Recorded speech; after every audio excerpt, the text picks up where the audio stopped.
خطبہ حضرت زینب سلام اللہ علیہ۔ اے ابن طلقہ، کیا یہ عدل ہے کہ تم اپنی عورتوں کو پردے میں رکھتے ہو اور رسول خدا کی بیٹیوں کو اسیر بنا کر بازاروں میں گھماتے ہو؟ اے یزید، کیا تم نے سمجھ لیا کہ ہم اللہ کے نزدیک بے وقت اور تم با عزت ہو گئے؟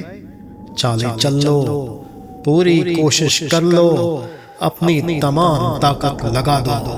خدا کی قسم، تم ہمارا ذکر مٹا نہیں سکتے، نہ ہمارے پیغام وحی کو ختم کر سکتے ہو، نہ ہماری حد تک پہنچ سکتے ہو، نہ ہی اس رسوائی کو اپنے دامن سے بچا سکتے ہو۔ ہم نے تو اس میں بھی جمال الہی دیکھا ہے، تم نے دراصل اپنا ہی جسم چیر ڈالا ہے اور اپنا ہی گوشت کاٹا ہے۔